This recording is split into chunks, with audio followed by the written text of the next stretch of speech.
Hello everyone and welcome to Classic Gaming Today, where we take a look at the gaming experiences of the past through the eyes of the present. I am your host Tony, and today we're going to look at Mega Man 2, an action platformer title developed and published by Capcom for the Nintendo Famicom in Japan in 1988, with other regions following a year later in 1989. This is another special episode because it is a Patreon-sponsored episode. David Morton has sponsored this episode for all of us. Thank you, Dave, for the support and the sponsorship. Dave was gracious enough to record a message for all of us that talks about what Mega Man 2 means to him and why he has chosen to sponsor this episode. So, Dave, take it away. At this point, I can't add much else to the chorus of praise that surrounds such a game as Mega Man 2. I can only hope to add my personal perspective. I had a friend in 1989 who had an NES. This friend had quite a few games, but the one that hit me the hardest was Mega Man. The idea that you could find a level that fit your skill level made a young gamer of 5 years old intoxicated at the idea of actually finishing a game. The Yellow Devil eventually put an end to those ideas. Later that year, I too had my own NES. The story of how I got it is burned into my head, but it's another story for another time. With its arrival came the usual accompaniment of Mario and Duck Hunt, one of the many packages available at the time, but also a request to my parents to please, please, I'll be so good for so long, please, get me Mega Man for my new system. Unfortunately, they failed. They were not able to get me Mega Man. Instead, they had to settle for Mega Man 2. The rest is history. I never beat the game as a child, and even worse, I've never beaten the game as an adult either. I got to the last boss once, but ran out of bubble lead. The fact remains that it is still a masterclass of game design in a period where truly designed games were few and far between. Get to the end at all costs was the goal. Get the high score was the only point. Mega Man 2, along with all the other games in its mainline series, required and rewarded a plan of attack and understanding of its tools. And of those tools it hands you, its impeccable controls and crisp visual design are by far the most useful, allowing you to see, react to, and eventually defeat anything that comes your way. If for whatever reason you've missed out on Mega Man 2 or any other Mega Man game, it's time to hop on. If it makes you feel any better, I've never played a Castlevania, and it was a Classic Gaming Today challenge for heck's sake. There's so many classic games over the last 40, 50 years that it's really, really easy to miss even the big ones. So I want to personally assure you, you will love Mega Man 2 no matter how long you've been playing games. Before I head out, I do have some thanks. I want to thank Tony for having the drive and passion to create and grow this community. I want to give some shout outs to ISO, Rich Senewald, Left-Handed Guitarist, and so many others in the Discord for being just so down to chat about games and tech. And yes, I'm trying to steal Tony's tagline a little bit. And finally, of course, my mommy and daddy for buying me everything from Mega Man 2 to Spider-Man 2. Yes, my parents still buy me games. I will always be 11 years old to them. Thank you all. Talk to you all soon. Bye. This is Dave signing off. Thank you, Dave, for that message, and thank you once again for the support. This is episode number 65. I am excited to be here. I hope all of you are as well. If you'd like to reach out, let me know how I'm doing, provide feedback, comments, suggestions, or just talk about classic games and technology in general. I would love to hear from you, and there are a few ways you can reach out. I have an X account with the handle @ClassicGamingT. I have an email address, which is classicgamingtoday@gmail.com, and I have a Discord server. The link is in the show notes. Discord is the best way to get in touch with me and the rest of the community around this podcast. We have a ton of fun out on Discord, including our weekly gaming challenge. This past weekend's gaming challenge was all about catching up to ISO because ISO is our resident challenge expert and he was away for the weekend, so I thought this would be the perfect opportunity for others to climb up the leaderboard. And with that said, somehow ISO jacked into the matrix regardless of where he was and still got 20 points over the weekend. ISO, I've got to hand it to you. You are a machine. With that, he remains in first place with 312 points. Bookie Canoe is in second place with 147 points. I remain in third place with 99 points, with Rich Senewald close behind at 87 points. Left-Handed Guitarist has 35 points. That's good for fifth place. I Am the Dizzle is in sixth place with 24 points. By the way, I Am the Dizzle is Dave, who is sponsoring this episode, so thank you, Dave. And number 7 is Public Self with 13 points. The only way to get involved and to get engaged with these challenges is to join the Discord, and you do not have to be the leader to actually win when our season comes to an end on January 7th. There will be a raffle prize in addition to the grand prize, so if that sounds like a fun time, come on out to our Discord and join in on the fun. I do also want to give a shout out for our December monthly challenge, which is an Olympic style kind of challenge where every week we put 3 competitive challenges out there and we try to get gold, silver, and bronze. Right now, not to toot my own horn, but I'm in the lead in that challenge. I got 3 gold the past week. ISO was able to tie with one of those golds, so ISO and I shared a gold medal. He also got a silver medal in one of the challenges. So if you want to join in on that, the winner of that one at the end of the month will receive 100 points outright. So once again, if that sounds fun, I definitely encourage you to join us all out on Discord. I should also mention that we have a Patreon. It is patreon.com/classicgamingtoday. So if you want even more Classic Gaming Today goodness, including a special channel out on Discord and a Patreon exclusive bi-weekly podcast, patreon.com/classicgamingtoday is where it's at. I'd also like to give a shout out to our Pantheon patrons. They are ISO, Rich Senewald, David Morton, and Sam Twardowski. Thank you guys for supporting the show. Thank you all for supporting the show, whether you contribute monetarily or simply listen on a regular basis. I truly do appreciate all of the support. For anyone who may be new, welcome. I just want to give a brief overview of the anatomy of an episode because, for the most part, all of our episodes follow a very similar format and structure. We will always start by talking about the history of the game in question, the historical context. How was the game made? Why was the game made? And then we move into a pseudo-review kind of section. And I say pseudo-review because it's not like we assign a numerical ranking or assign star counts or anything like that. But we do talk about every single game from several different perspectives. We take a look at the graphics. How does the game look? The sound and music. How does the game sound? The narrative and or story, if the game has one. Playability and controls, and overall feel. What does it feel like to play the game today versus when it was released 20, 30, maybe even 40 plus years ago? We do all of that to reach a verdict as far as how well the game holds up today. And to do that, we assign each game to one of several categories. At the very top of our list is the Pantheon of Classic Gaming. If a game reaches the Pantheon, you know it is that darn good. It is a certifiable classic. You owe it to yourself to play those games today. Just beyond the Pantheon are our golden oldies. These are still really good games. I still highly recommend that you play them. They're not quite Pantheon level, but they are still really worthwhile experiences, and I still highly encourage you to give them a shot. Beyond our golden oldies, we reach our mediocre mentions. This is where we start getting into the realm of games that I cannot recommend to the broad population. They might have aged a little bit, may have had a couple of issues to begin with. You may still have a good time, especially if you enjoy the genre in which the game lives. By all means, go for it. But I cannot recommend this to the broad gaming population. They just are not quite there as far as what you would want to experience today. And then beyond the mediocre mentions, we reach the footnotes. These are the games that are best left in the annals of history. I have played them, so you don't have to. I cannot recommend anyone play these titles today. They've either aged incredibly poorly, or they may not have been all that great to begin with. With that out of the way, we're going to start talking about the game of the day. That is Mega Man 2.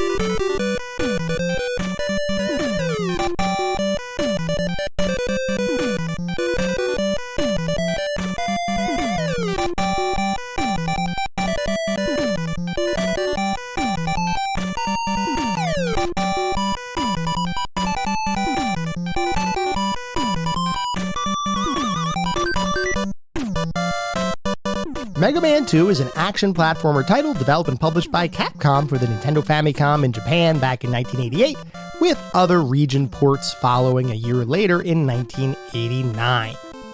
Before we can talk about Mega Man 2, we have to take a look at the birth of Mega Man himself, which means we've got to go back in time just a bit more to take a look at the birth of Capcom, the company that would eventually create the Mega Man series. Longtime listeners will recognize that this is not the first time we've discussed Capcom as a company, but just to provide a refresher. Capcom was originally founded in 1979 by a man named Kenzo Tsujimoto, known as the IRM Corporation at the time of its inception. The company was created with the express purpose of focusing on the development and distribution of electronic game machines, which, as you might guess, included the creation of traditional stand-up arcade cabinets. Through a series of organizational changes, IRM Corporation would eventually morph and merge with one of its subsidiaries, Japan Capsule Computers Company, to create a new company in 1983. That new company would be named Capcom, a combination of the words capsule and computers, which was derived from what was effectively the new company's mission statement. According to Capcom, all of their releases were intended to be a capsule packed to the brim with gaming fun. And at the end of the day, all of their releases would run on a quote-unquote computer of sorts, hence the name Capcom. Shortly after its founding, Capcom would quickly find a footing in the arcade scene of the 80s, creating such hits as 1942, Commando, and Ghosts and Goblins. At the same time, Capcom recognized there was a rapidly expanding home console market that they believed could provide another revenue stream to complement their arcade line. Not to mention the home computer game industry, which was itself starting to become more popular across the world. So, Capcom decided to take a multi-pronged approach to expanding their business. One of their focus areas would remain arcades, where they already had a modicum of success and brand recognition. Another focus area would be the porting, and in some instances licensing, of those aforementioned arcade titles for use on home consoles and computers, and many of their biggest arcade hits would make their way to the Nintendo 8-bit Famicom and NES consoles. But there was also a third prong to their strategy, and that was the creation of original video games that would be designed from the ground up for the home market. While arcade titles and ports of those titles were proven commodities for the company, this new venture of developing titles for the considerably less powerful home console industry was a decidedly more risky proposition. In order to make sure the appropriate focus was given to these new home console titles, Capcom decided that it would bring in fresh talent rather than rely solely on current members of the staff. And here, two hires in particular would turn out to be instrumental in the creation of what would become Capcom's first non-port home title: Akira Kitamura and Keiji Inafune. Akira Kitamura would be hired first, and his early efforts were focused primarily on providing graphic design support for the company. Shortly after being hired, though, Kitamura would realize that while he enjoyed designing graphics and art, that wasn't his passion. He instead wanted to focus on the act of creating games more directly, meaning actually working on the mechanics, systems, and characters that provided the framework for a game, rather than focusing solely on the artwork that might accompany the marketing materials for a title. So, he requested and was granted a move to Capcom's planning team, where he began to learn how to design games. Kitamura treated every assignment as an opportunity to learn, and while he wouldn't be credited on a ton of titles around this time, he spent a significant amount of time working with various teams, playing games, and ultimately trying to figure out what made games tick, and how he could eventually design his own gaming experiences. Before he could do that, though, he had to get some additional hands-on experience. Kitamura's first game that he truly worked on was the NES port of Section Z, a Capcom arcade title that had been released in 1985. Section Z was a side-scrolling shooter designed by the legendary Takashi Nishiyama, who was the man who would eventually be responsible for conceptualizing the very first Street Fighter title. Back when Section Z came out, though, his biggest claim to fame had been the creation of the side-scrolling beat-em-up title Kung Fu Master, which itself was a fairly important title in the beat-em-up genre. Section Z would represent the continued evolution of Nishiyama's game design prowess, and would be well received in arcades of the time, catapulting to a top 10 sales spot shortly after its release. When the time came to port that title to the NES, several concessions had to be made in order to make the arcade title work on Nintendo's 8-bit hardware, and Kitamura would be part of the team that would be tasked with making that happen. Section Z's NES port would release in early 1987 to a strong critical response, and would over time become recognized as one of the better NES games released by many publications. With that successful port under his belt, a new opportunity arose. I mentioned that Capcom had been looking at how to enter the home console market with original titles, and shortly after the release of the Section Z NES port, the company decided that they were finally ready to move forward with that strategy. They wanted to create a brand new title exclusively for the Nintendo Famicom system. They didn't know what that title was going to be, but they knew they wanted it to be a success. So they asked Takashi Nishiyama to build a team to begin creating this new game. Nishiyama recalled how successfully Section Z had been ported to the NES, so he decided that his first order of business as producer for the title would be to bring on Akira Kitamura as the game's director, representing a significant bump in responsibility for the relatively new hire. While many young game designers might have been intimidated with being asked to direct their first game, Kitamura simply got to work and began to brainstorm potential concepts and character designs for the new title. As Kitamura began to brainstorm ideas, he started to sketch out various concepts on paper, utilizing his prior art and graphics design experience to create characters that could, potentially, serve as the lead in his new game. While Kitamura would propose several designs, one in particular, a robotic humanoid with a multifunctional blaster for a hand that could gain new abilities as the player acquired skills throughout the game, was widely considered to be the best possibility to construct a game around. And so, with that initial design in place, Mighty Kid was born. Wait, that doesn't sound quite right. Oh right, it was actually Rainbow Battle Kid. No, wait, that's still not quite right. Was it Knuckle Kid? No, that's not it. You know what? In reality, that character, the robot with a blaster arm, would be named Rockman. Now, I know I was playing around a bit, but all those names, Mighty Kid, Knuckle Kid, and Rainbow Battle Kid, were all different names that the team proposed for this new character, before eventually settling on Rockman as its chosen moniker. And with the name decided, and the high-level character design completed, work began on actually creating Rockman for the Nintendo Famicom system. Kitamura, as the game's director, immediately shifted his focus to the design of the core gameplay mechanics, levels, and encounters, leaving his Rockman design as a pixely skeleton of the character he would eventually become. With Kitamura focused elsewhere, Capcom realized they needed to bring in someone else to actually flesh out the design of the Rockman character, which is where newly hired illustrator and artist Keiji Inafune comes into our story. Today, Keiji Inafune is one of the more recognized names in the game industry, having built a career that at this point spans decades. Back in 1987, though, Inafune had just joined the Capcom team, and one of his first assigned tasks after joining Rockman's team was to take Kitamura's original sketch design for the character and turn it into something more than just a single static pixel image. With that direction in place, Inafune began creating a number of additional sketches, pixel artwork, illustrations, animations, poses, color schemes, and various other art assets that would eventually result in a more refined Rockman design, which at its core featured a robot with a human face, a body made up of several shades of blue, and of course a blaster in place of one of his hands.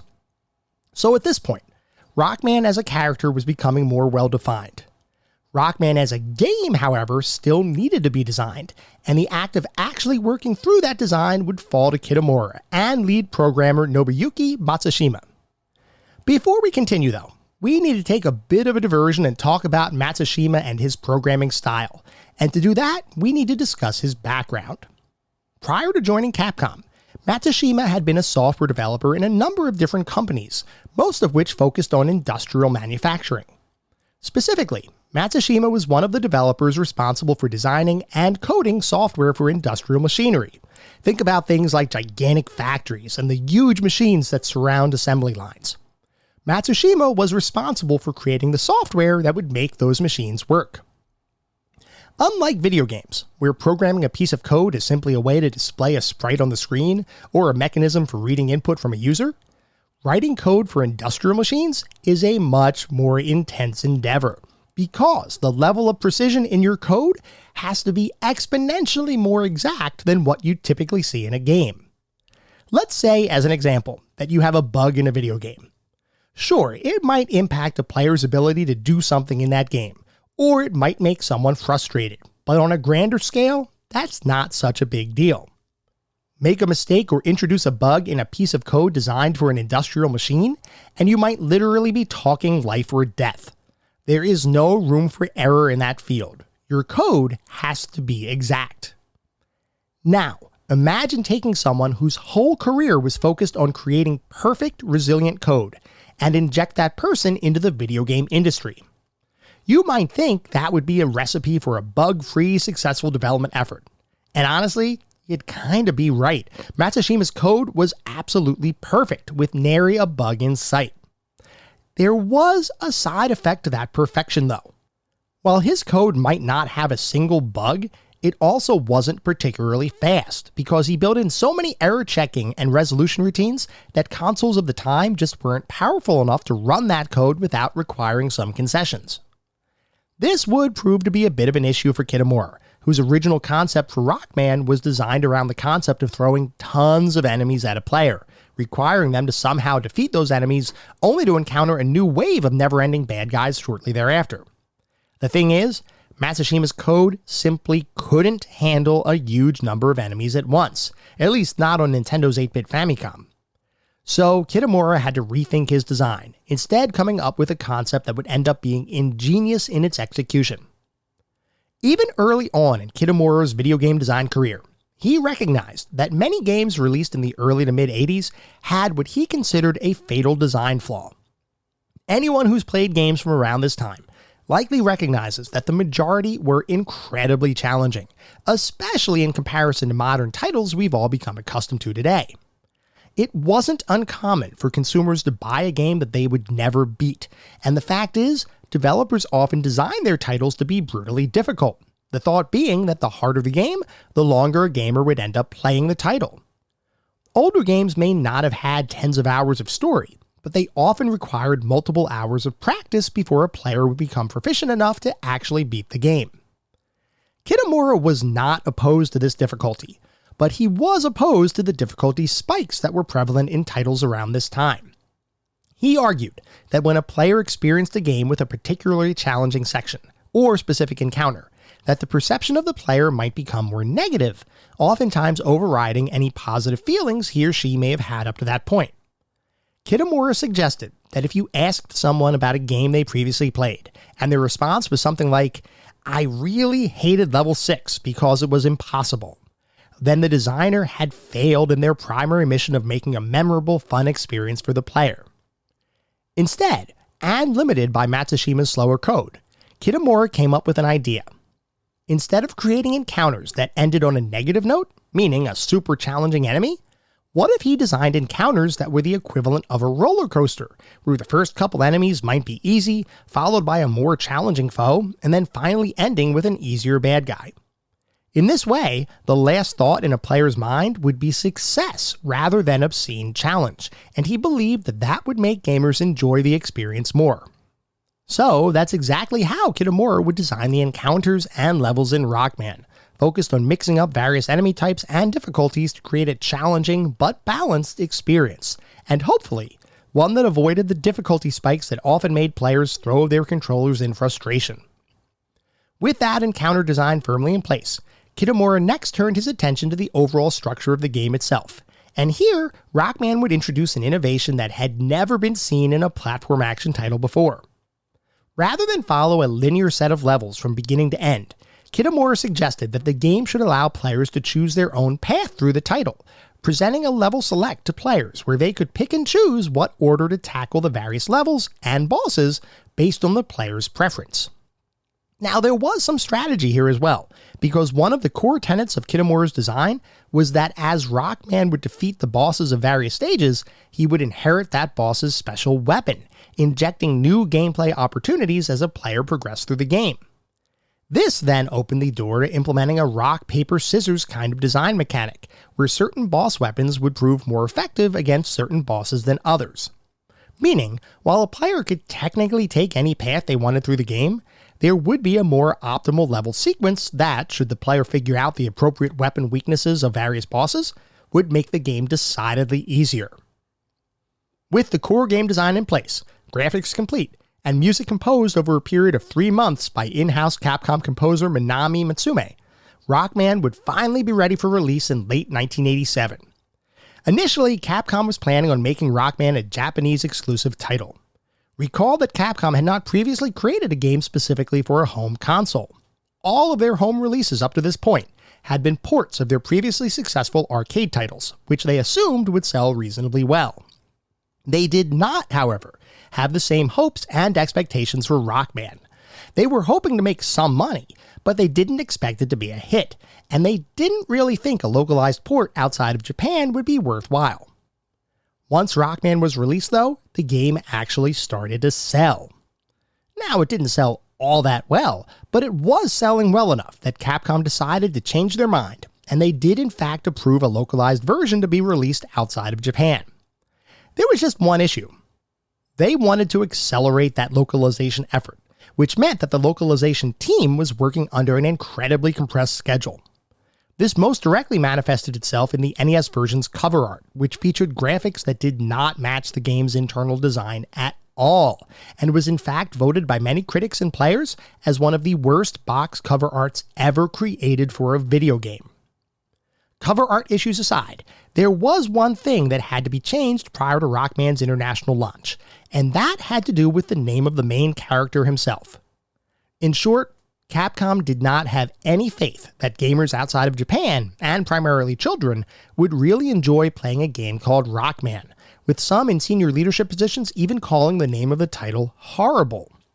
Instead, Capcom decided to choose a name that they thought would be more appealing to a broader population, something that they felt would provide an over-the-top action platforming experience. As a result of that decision, Rockman would remain in Japan. What America and the rest of the world got, though, was the birth of Mega Man. Upon its release, Mega Man would receive mixed reviews, with some publications praising the game's gameplay while others would criticize the title for being simply too difficult. Some individuals even suggested that Mega Man was the game that ushered in the era of Nintendo hard titles. While I'm not entirely sure that's 100% accurate, the fact is, Mega Man was certainly a challenging experience.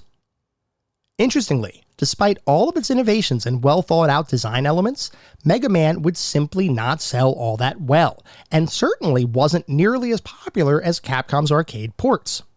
The internal thought within Capcom was that Mega Man was likely not successful enough to warrant a sequel, so for a time, many individuals believed Mega Man would simply be a one-off title that exists, but would never amount to anything more than that singular effort.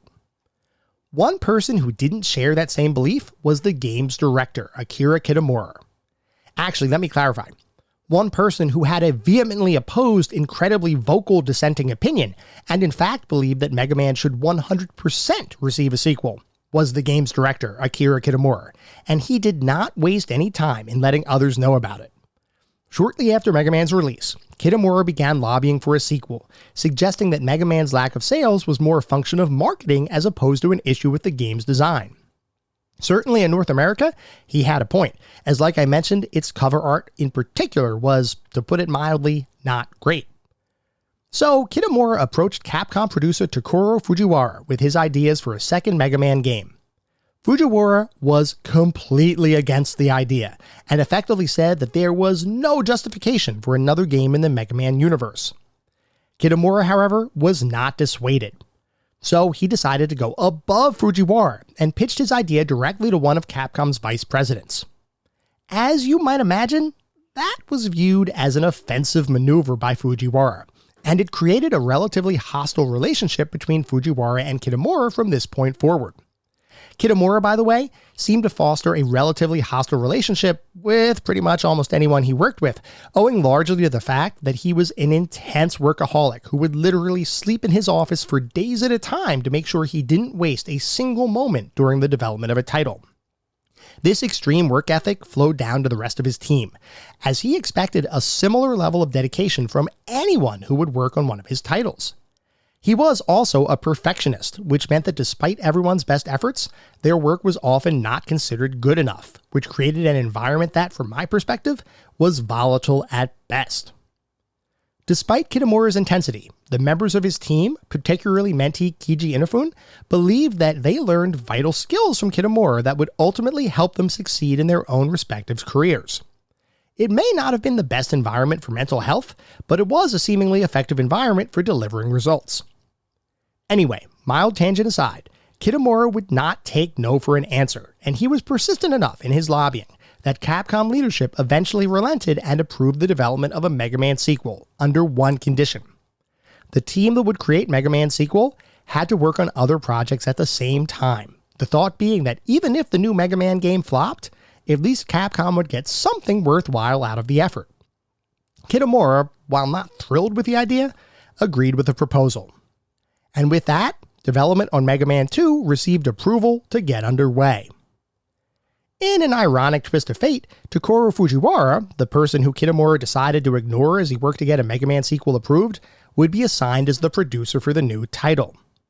Despite not getting started off on the right foot, Kitamura would remain the director on Mega Man 2, and he would similarly work to bring back various members of the original Mega Man team to work on the sequel, including most prominently the artist who fleshed out Mega Man's original design, Keiji Inafune. With Kitamura, Inafune, and the rest of the Mega Man 2 team assigned to the title, development got started in earnest. And here, Capcom's conditional approval reared its head relatively quickly. Recall that Capcom's green light for Mega Man 2 required that the team work on other projects simultaneously during Mega Man 2's development.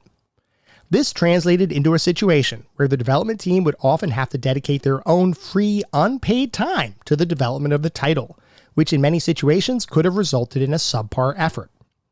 The thing is, though, the team assigned to Mega Man 2 really believed in the title, and despite Capcom leadership not being particularly interested in a Mega Man sequel, the team truly believed they could take the framework created for the original title and, through hard work and dedication, create something that would be a dramatic improvement. Their goal, right out of the gate, was to prove Capcom leadership wrong, and they were going to work as hard as they could to make that happen.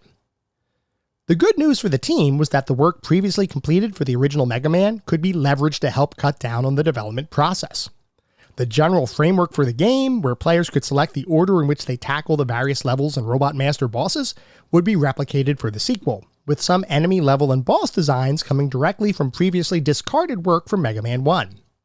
Because the NES cartridge had fairly significant storage limitations, a number of ideas for the first game ended up on the cutting room floor, but Mega Man 2 gave the team an opportunity to revisit those original ideas and implement them into the game. Interestingly, the team would also take inspiration from the fan community, and this was something that Kitamura himself wanted to integrate into the design process. Rather than rely solely on internally created bosses, Kitamura put out a call to the original game's fans, asking them to submit their own ideas for boss designs to be included in the game. The thought here was that engaging the community directly to allow them the opportunity to put their fingerprints on the game would help to hype the upcoming release more than the lackluster marketing efforts afforded to the original title. In the end, over 8,000 design ideas would be submitted to Capcom's team, some of which did in fact make their way into the final version of the game. As the design began to come together, which was in effect an evolution over Mega Man 1 as opposed to an entirely new thing, one other critique of the original title captured Kitamura's attention, and that was the complaint that the game was too challenging for the majority of gamers. Kitamura, like we mentioned, had intended the game to be designed as a challenging, albeit rewarding experience, and he took great effort to avoid any perceived difficulty spikes throughout the game. The thing is, though, many gamers still thought the first title was too difficult. So, Kitamura addressed those complaints in a couple of ways. For one, he and the team decided to add several traversal-based items into the game, designed to make moving through levels easier, and in some cases, dramatically reducing the difficulty of certain platforming sections. Another way Kitamura addressed the difficulty complaint was specific to the international release, and that was the inclusion of an easier difficulty setting, labeled Normal in North America. We'll talk more about those difficulty modes in a little bit, but for now, just recognize that there was a bit of a difference in difficulty settings between the Japanese version of the title and the version of the game that would be released internationally. Turning our attention to music, composer Takashi Tatishi would be assigned to work on the game's soundtrack, while Mega Man 1's original composer, Manami Matsume, would only contribute a couple of pieces to the new game. Tatishi's background was particularly interesting, as unlike the majority of Capcom's composers who were all classically trained, Tatishi's prior musical experience was all from playing in bands. This would lead to some difficulty in coming up with the compositions for Mega Man 2, and there was a fair amount of back and forth between Tatishi and Kitamura until the right musical style and feel was captured. Eventually, though, the game's music would be finalized, the refined design and gameplay mechanics would be completed, and Mega Man 2, or more accurately, Rockman 2, would release in Japan in 1988, with the international release of Mega Man 2 following a year later in 1989.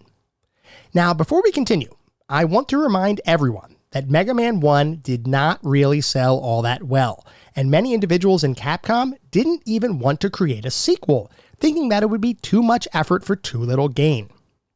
Well, it turns out that those individuals would end up being proven so wrong, as Mega Man 2 would become an absolute blockbuster release, selling 1.5 million copies worldwide and garnering significant praise from gamers and critics alike.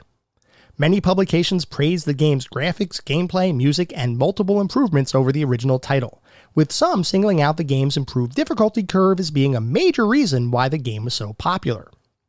Mega Man 2 would be widely considered to be one of the best games of the year, and retrospective analysis by a number of critics has suggested that Mega Man 2 is in fact one of the best NES titles of all time, and many gamers consider the title to be one of the best games ever created, period.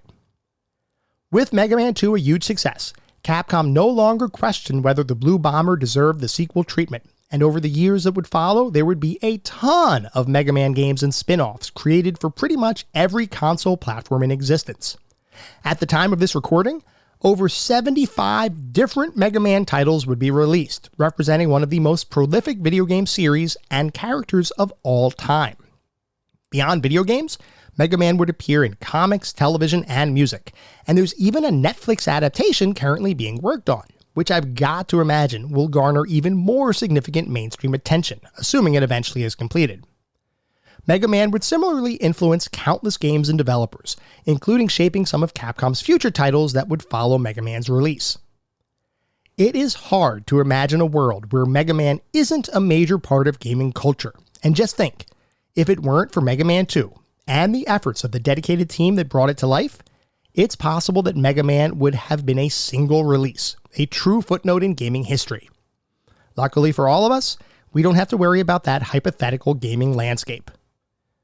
Over time, the original team behind Mega Man and its sequel would all go off to work on various other titles, though one person in particular would stick around longer than others.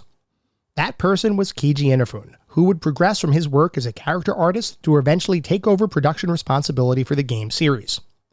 Because of his continued work on the Mega Man series, as well as his original contributions to the first couple games, Inafune would come to be known over time as the father of Mega Man. In reality, that's not quite true. Mega Man was the result of a team of individuals, all of whom contributed different aspects to the character and game. With Mega Man 1, that team created a framework and character that they believed in. With the creation of Mega Man 2, the rest of the world joined in on that belief. And the rest, as they say, is history.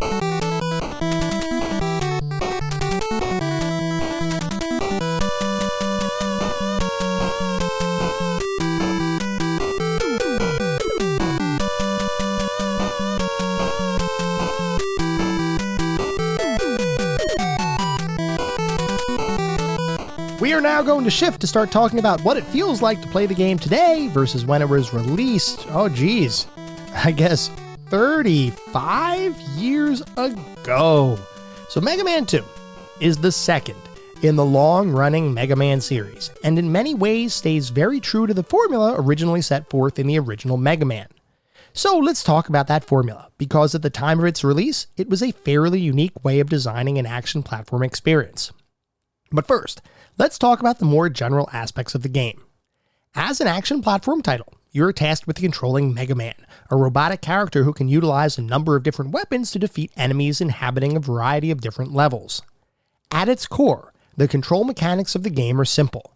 You move around levels, jump from platform to platform, and avoid or destroy enemies along the way. Each stage of the game follows a fairly traditional side-scrolling design framework, similar to other NES action platform titles of the time. Meaning, each level is split up into a number of different horizontal screens that scroll as you approach the edge of the screen, similar to the way Super Mario Bros. Was originally designed, as opposed to the more single-screen kind of design like The Legend of Zelda was. As you move through a given level, you'll encounter a variety of different environments, sometimes varying wildly even within a single level, and will be attacked by a huge variety of different enemies. In order to defeat those enemies, you have a variety of weapons available at your disposal, and here is where the game demonstrates a unique design that differs fairly dramatically from other action titles. Whereas most action games might allow you to acquire and use different weapons as you progress through the game, in Mega Man, you begin the game with a single standard blaster attachment on your robotic arm, and as you beat different stages and their bosses, you acquire the weapons that those bosses previously used. In this way, you effectively have to earn your arsenal, rather than simply finding weapons scattered about in an environment. In an interesting twist, you actually have the option of selecting which stages you tackle in which order, at least for the first half of the game, which means that the order in which you acquire weapons can dramatically differ from one playthrough or player to the next. That being said, there are certain optimal paths through the game, because there are certain bosses that have unique weaknesses to certain other bosses' weapons, which makes those later fights dramatically easier than simply trying to attack using your default weapon. And actually, let's talk through each of the bosses and their weapons, because I truly believe this design is so unique and interesting that it warrants additional attention. When you're originally presented with the stage select at the beginning of the game, you have an option of selecting between one of 8 stages. As a new player, you'd have no way of knowing which stage to select first, but once you become more familiar, you'll begin to learn which order and sequence makes more sense. So for this discussion, I'm going to present a possible sequence for tackling the bosses, though honestly, it is not required to follow the sequence, it simply makes later fights easier. I should also note that this is my preferred sequence for fighting through the bosses, and does not necessarily represent the ideal order for tackling them. So let's start. First up is Metal Man, whose weapon shoots a spinning metal blade. Metal Man is pretty simple to defeat with just your default blaster attachment, and from my perspective is one of the easier bosses in the game. After grabbing Metal Man's weapon, I like to go to Bubble Man's stage, which is a little bit more tricky, but the Bubble Man fight is actually super simple, as all you need to do is position yourself near Bubble Man and pelt him with your metal blades. Because Metal Man's weapon can be fired horizontally, vertically, and on a 45-degree angle, you can pretty easily shoot Bubble Man as he jumps around his stage, and if you get underneath him and fire straight up with your metal blade, you're going to make incredibly short work of him. After Bubble Man, I like going after Woodman. Now, a word of note. According to everything I've read, Woodman is not weak to any of the weapons we've acquired so far. But from my perspective, the fight against Woodman itself is pretty simple, so I often just use my metal blades to attack him whenever he throws his leaf shield away from his body, which usually makes pretty short work of him. This may not be ideal from a true weakness perspective, but for some reason, I find this sequence to make sense in my brain. After getting Woodman's leaf shield, I like to go to Airman stage. Airman is weak to the leaf shield, though you do have to be a bit careful to avoid the flying tornadoes he throws at you, as well as to position yourself in such a way as to not take unnecessary damage from his attacks. The leaf shield does make short work of him though, so long as you have a clear line of sight, which really requires being behind him, as his tornadoes will deflect your leaves. And if you do that, you can kill him super quick. After getting Airman's weapons, I usually go to Crashman stage. Crashman jumps around like a crazy person, but because Airman's weapon rises diagonally when you shoot it, and is super damaging to Crashman, you can often hit him in the air and take off huge chunks of hit points from a relatively safe position. After Crashman, I usually go to Flashman stage. For what it's worth, Flashman is probably the easiest boss in the game, and you can defeat him without using any additional weapons if you so desire.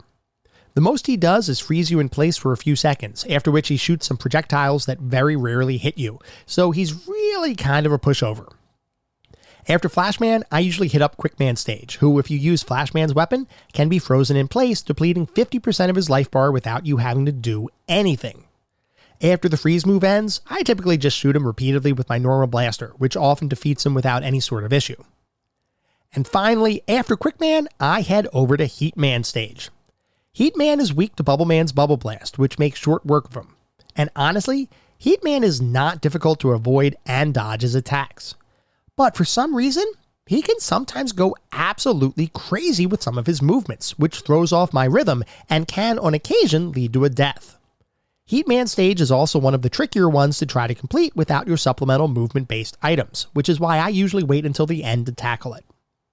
Speaking of supplemental movement-based items, as you make your way through the game and defeat various bosses, you will occasionally receive a non-combat related item designed to improve your ability to traverse stages. There are 3 different types of these items. One is a rocket hover sled that can fly over long gaps or lava pits without issue, assuming you ride on it. Another movement-based item is a wall spider platform of sorts that effectively bounces along until it hits a wall, after which it scurries upwards.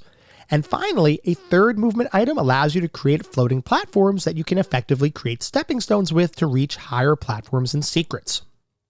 Between those movement-based items and the various boss weapons, you will have everything you need to beat the game.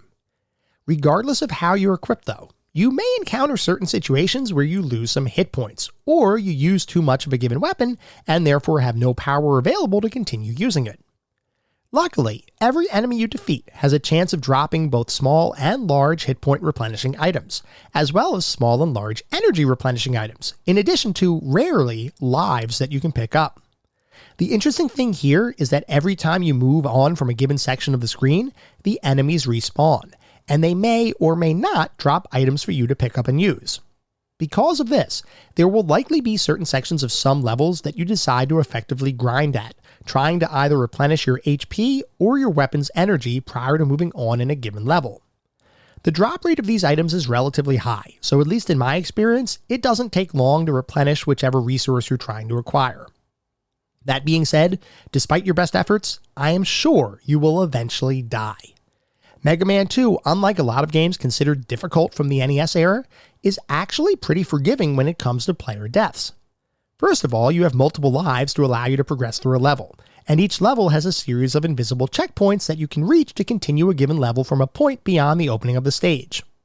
If you do lose all your lives though, you have unlimited continues, which is much appreciated, though you do have to restart whatever stage you're currently on when you continue after losing all of your lives. And let's say you need to do something away from your console. While the game doesn't have a battery backup, it does have a password system that allows you to continue from whatever the last stage is that you managed to reach. So bottom line, despite the fact that the Mega Man series is often referenced as one of the more difficult series in gaming, there is a surprising amount of forgiveness here that makes the game, while challenging, infinitely more approachable than many other games released around this time. Speaking of difficulty, I feel the need to relay a personal story about Mega Man 2's difficulty settings. Like I mentioned earlier, when you start up Mega Man 2, you're presented with 2 options prior to starting a new playthrough. You can either select normal mode or difficult mode. As I believe I've talked about before, I'm typically the kind of person that wants to experience games the way developers intended the game to be experienced, which most of the time means selecting whatever normal or default difficulty settings there might be.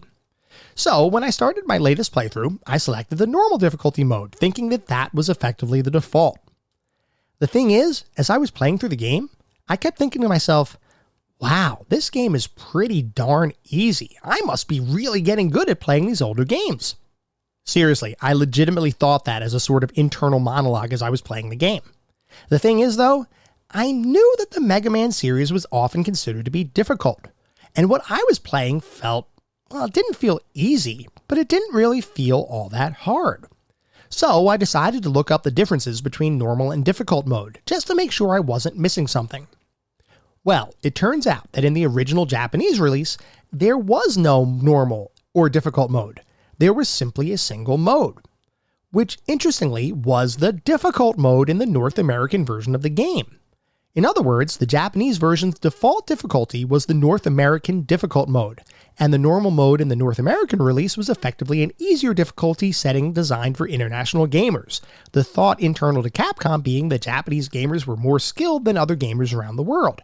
So in order for other gamers to appreciate the game, they needed to be given something better tuned to their skill, or more accurately, lack of skill. This irked me, probably more than it should have, so I decided to restart the game using the difficult difficulty setting, because I would have psychologically felt like I didn't really beat the game the way the developers originally intended had I kept the setting on normal mode. I will say, I did end up beating the game on the difficult setting, and it honestly wasn't all that more challenging than the normal mode. The major difference from my perspective is that in normal mode, you can use much less strategy when tackling bosses, as you can effectively face tank them, shoot them with your base weapon, and win over 50% of the time. On difficult difficulty, your damage output is reduced significantly enough that you need to actually play the encounters as intended, which does add a bit of difficulty to the experience, but also makes the game more engaging. Oh, and by the way, I should also mention that beating each of the bosses, however you end up doing that, is really only the first half of the game. The second half of the game introduces you to a series of totally different levels and totally different bosses as part of Dr. Wily's castle, including a boss gauntlet of sorts where you need to prove that you have the skills required to beat every single main boss in the game, one after another, without losing all of your lives. By the time you get to this point in the game, you will have most likely acquired all of the skill and knowledge needed to be successful. And I will admit that this might be one of the few boss gauntlet kinds of experiences that I actually enjoyed playing through. I definitely appreciate the amount of content included in the game, and even with all of the extra levels and fights beyond the core game stages, the game never overstays its welcome. Overall, it's just a well-designed, engaging experience from beginning to end. Before we start talking about the more specific aspects of the game, like the graphics and sound, I do want to take a look at the back of the box, because, as you all know, I love looking at the back of the box for these games. I love learning how different companies marketed their titles, how they tried to appeal to the consumer to purchase their products. Back around this time, we didn't have YouTube to look up gameplay videos. We did have some magazines and we could look at reviews, but a lot of the times, the decision for whether to buy a game happened as we were standing in the store. And that decision was driven largely by how cool the box looked and what was said on the back of the box. So, for Mega Man 2, the back of the box says, Mega Man 2. He's back, and this time the evil Dr. Wily, once the supreme power in the universe, has created even more sinister robots to mount his attack. But as Mega Man, you've also grown in power and ability. Can you save mankind from the evil desires of Dr. Wily? Each of the 8 empires is ruled by a different super robot. You must defeat each enemy on his own turf, building up weapons as you go. Only after all are destroyed will you go head-on with the mastermind himself, the evil Dr. Wily. But be alert, Mega Man. Dr. Wily has powers his creations did not. Civilization relies on your skill and courage, confident that you, Mega Man, will stand tall in the end. And then there are a few screenshots showing the stage selection screen and a couple of screens from the individual stages. And there is also a message from Capcom, from Captain Commando within Capcom himself. And it says, Captain Commando here. Look to me for up-to-date reports on all the exciting action games from Capcom. Until next time, Captain Commando. So I've got to say, I like the box. The Captain Commando thing, whatever. That's just a marketing ploy. But the rest of the box, the way that the company described the game, the way Capcom described the game, and the images, this definitely looked like something that would be a good time. And in fact, I did buy this game back when it was originally released, and I had a great time playing it.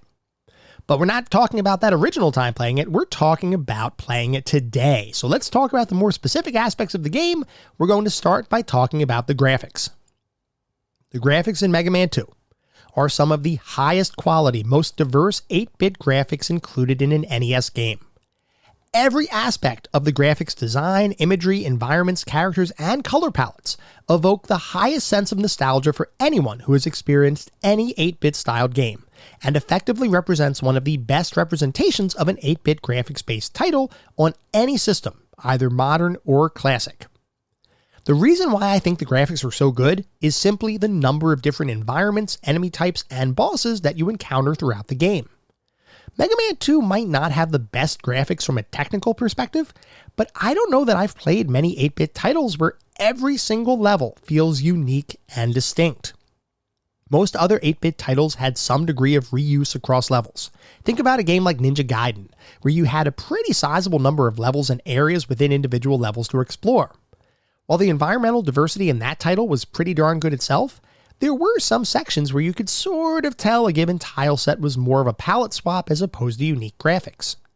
In Mega Man 2, you don't really have that, or at least I never noticed any environment that felt like a copy-paste recolor of a different level. That being said, Mega Man himself does employ a number of palette swaps to represent the different weapons and items you pick up, so I'm not saying the concept of palette swapping to save on memory isn't used at all in the game. But outside of the Mega Man character, I'm not remembering any other spots where palette swapping was done in an obvious way. Everything else feels mostly unique. Definitely a commendable effort from the game's art team. Moving on to the sound and music, every musical track in the game matches perfectly with the action on the screen and the environments that you'll be navigating. There are a number of tracks here that will likely stay with you for some period of time after you turn the game off, though from my perspective, the most memorable tracks are likely those you experience as part of the introduction and opening of the game. Sitting here around a week after I beat the game, I can honestly say that I couldn't tell you what each individual stage sounded like, but I can confirm that the music all sounded great in the moment. Sound effects, similarly, are very high quality, and really do use the NES's sound capabilities in a way that enhances the experience of playing the game. I don't know that I'd call any individual effect truly memorable, but here again, everything works perfectly within the context of the game, and I legitimately have no complaints. Moving on to the narrative and story, you play as Mega Man, the robotic creation of genius scientist Dr. Light. Originally created to be a lab assistant to both Dr. Light and his partner Dr. Wily, you were called upon to save the world when a number of robotic creatures malfunctioned, seemingly through Dr. Wily's meddling. Luckily, that event was quelled, and Mega Man returned home after putting those robotic menaces in their place. Now, though, a new threat looms. Dr. Wily, still intent on causing havoc, has created his own army of robotic minions to take the fight to Mega Man, as well as an extensive fortress which he now inhabits. It's up to Mega Man to once again enter the battle, defeat all of Dr. Wily's creations, and hopefully bring the evil mastermind to justice once and for all. I've got to say, the story actually works really well here. I love the concept of similar, albeit differently skilled combatants of sorts facing each other in one-on-one combat, and that is exactly what you get here with Mega Man and Dr. Wily's robot masters, as they're called. While the game would have still played as well, and been as impactful even without this tidy narrative structure, I do appreciate the inclusion of the story here. This is a perfect example of a right-sized story for a particular type of game, and I personally think this is one of the better platformer backstories out of all of the games, both modern and classic, that I've played over the last few years. It fits perfectly within the theme of the game, and provides just enough motivation to explain why you're doing what you're doing, which I think is spot on. Moving on to the playability and controls, Mega Man 2 is, at its core, a relatively simple game to control, but there's also a surprising amount of depth that will only become apparent as you play the game more. If you've played other NES platform titles, you'll quickly become acclimated to the default control scheme, which follows a very traditional NES game design of moving around the screen using your control pad and jumping and shooting with the A and B buttons on your controller. And technically, you can progress through almost the entire game with just using those base controls. Actually, I take that back. The entire game is technically just those controls. It's the mechanics designed around those controls that add some diversity to the experience.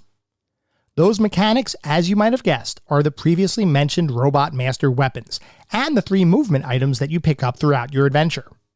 There will be plenty of times where you may need to change the weapon you're using in order to take out a specific enemy, and doing that is a pretty straightforward setup of pause the game and select a new weapon or item from a list, which sort of acts like a weapon inventory. This all works really well, and if I were to throw any complaint at this aspect of the game, it'd be that the weapon and item inventory isn't really designed in a way to let you know which weapon does what.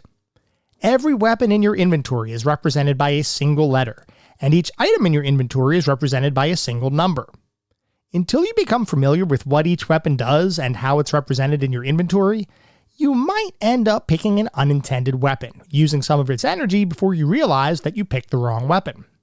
I need to stress, this is not a huge deal, and you will pretty quickly learn what each weapon and item does. But if I had to nitpick, this is something that might introduce a bit of friction to the experience. Otherwise though, the game controls pretty much perfectly, and I always felt like I had complete control over my character. Every death I experienced was my fault rather than the fault of the controls, and this is something that I deeply appreciate. I don't mind a difficult experience caused by a well thought out design, but I do have issues with difficulty caused by unresponsive or poor controls. Luckily, that does not apply here. Though speaking of difficulty, I do have to mention that Mega Man 2 is surprisingly well balanced, especially in comparison to many other NES games and their arbitrarily excessive difficulty levels. From my perspective, playing on difficult mode is the way to go, which, like we talked about, represents the default gameplay experience in the originally released Japanese version of the game. Normal mode is great for players who want a lighter, less stressful experience, but I honestly believe just about anyone will be able to beat difficult mode. You just need to devote some time to learning the game, its levels, and the various weapon strengths you'll encounter throughout the game. With that being said, difficulty in Mega Man 2 actually takes a few different forms.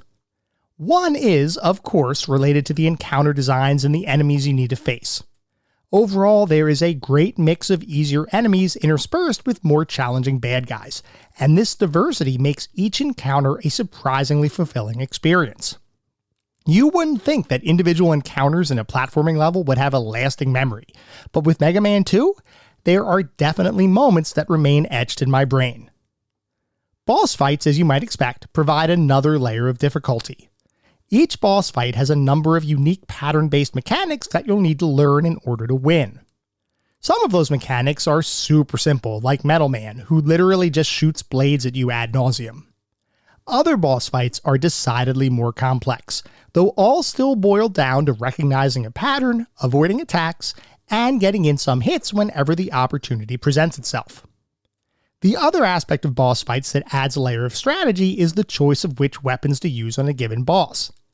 Picking the right weapon for a boss can literally reduce the length of a battle to a couple seconds, which can reduce the difficulty dramatically.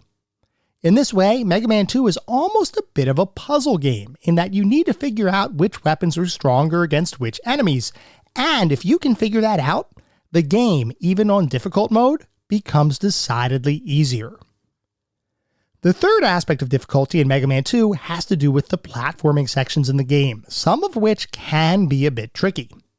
I will say that overall the platforming felt great, and despite some sections that can cause a few deaths, most of the game provides a fairly straightforward platforming experience. I do have a couple of critiques though that we need to talk through. First, there are a few sections in the game where you may drop down and not necessarily know if you're dropping onto solid ground or a set of spike traps that will kill you immediately. Now, most of the time you will have an opportunity to react before dying, so this isn't egregious at all, but it is something that can cause a bit of frustration. More of an issue though is Quick Man Stage, which uses a mechanic that I honestly thought was awesome in concept, but devilishly difficult to complete without using one of your special weapons. This is how it works. As you move through Quick Man Stage, you'll encounter a number of sections where lasers shoot out from a nearby wall and spread out across the screen. The first chunk of the level where this happens is actually almost perfect, as the speed of the lasers and the positioning of the obstacles in the game's environment is perfectly balanced so that you can avoid the laser fire without having to use any special tactics other than your own observation skills and reflexes. Later in the level though, you'll encounter these lasers again. That laser barrage is much more difficult to navigate, and while I'm sure there are people out there who can complete the section without needing to use any special weapon or item, I had significant difficulty myself in getting through that part of the stage. Invariably, the lasers would move just a tad too quickly, or I might get hung up on a platform just a tad too long, which would ultimately lead to my immediate death. Luckily, the game does give you a counter, which is to use Flashman's weapon to stop time, which also stops the lasers from shooting out at you. Once you figure out the timing of when to use that time stop and still maintain enough energy to make it to the end of that section, you'll be all set. Learning how to do that, though, can be tricky, and interestingly, time-consuming, as every time you die, the individual energy values for each of your weapons do not replenish.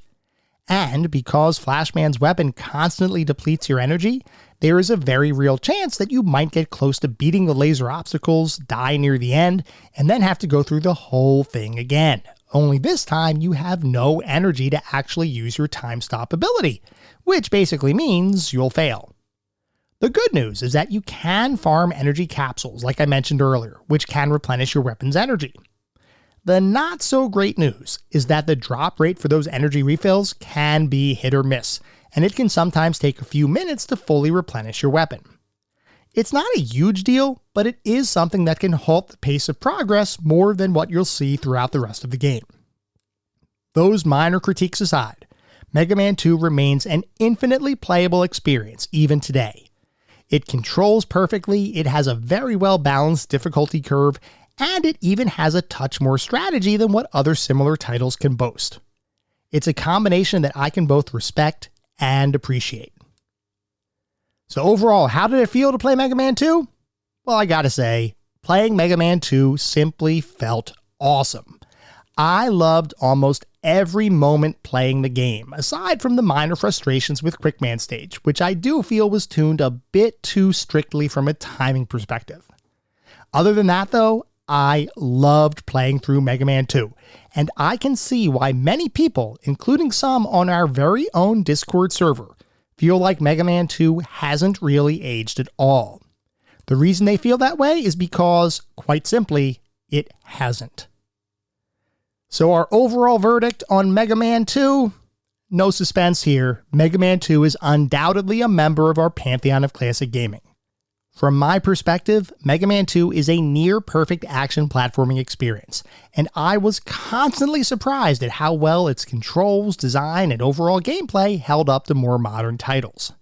I liked the game so much that I'd even say it is one of the best action platform games ever created, which is saying something, considering how many titles exist in that gaming genre. Bottom line, if you've never played Mega Man 2 before, go off and play it. I can almost guarantee you'll enjoy it. If you have played Mega Man 2 before, go back and replay it, because it is absolutely as good as you remember.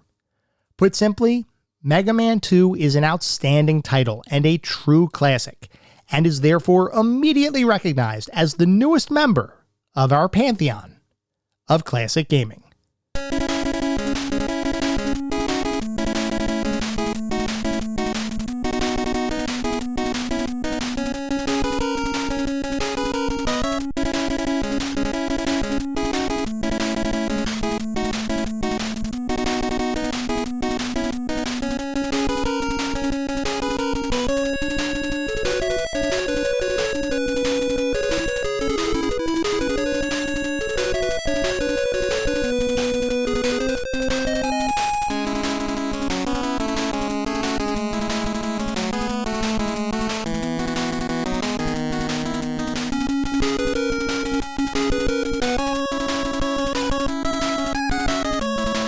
That was our episode on Mega Man 2. I hope you all enjoyed listening to it as much as I enjoyed creating it.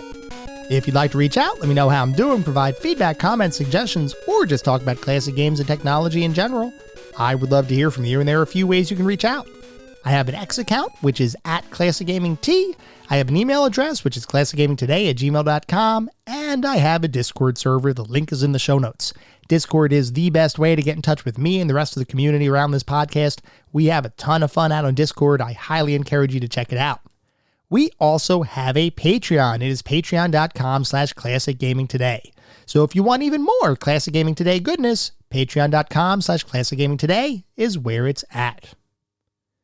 Before we sign off for the week, I do want to mention that our next episode, and actually speaking of Patreon, is going to be a little bit of a holiday gift of sorts, because I am going to be giving away a free Patreon episode for everyone to enjoy. So feel free to write in after you listen to that and let me know what you think. The episode I've chosen is actually a little bit different. The Patreon, just for anybody who may be unaware, we do all sorts of different shows for the Patreon episodes. We're up to around episode 12-ish now of the Patreon exclusive podcast. And the episode that I chose is probably the most different out of all of them, because it's almost like an alternate reality kind of thing. I'll give a little bit of an intro to the Patreon episode next week before actually just diving right into it, just so that everybody has some understanding of what it is. But I thought, because of how it's themed, and you'll see why once you listen to it next week, I figured this was a perfect opportunity to give something away and to show my appreciation for all of you for listening to this podcast. I truly do hope that you're all enjoying yourself. I know I have a blast every single week. I hope all of you are as well. Because you guys are likely listening to this on any number of podcast services and hopefully enjoying it, it would be great if you wouldn't mind leaving me a review. This is not about bolstering star counts. It's not about trying to harvest a ton of 5-star ratings, though if that happens, awesome, it means we're doing something right. No, what this is really all about is continuing to make the best possible podcast that I can. The only way to do that is to get feedback from all of you in order to make sure I don't have any gaps and I am delivering the content you want to listen to.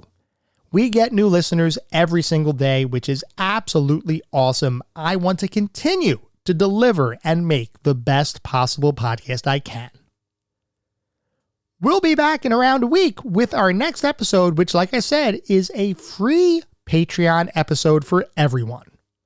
Until then, remember, sometimes the games of the past are just as good, if not better, than the games of today. Goodbye, everyone.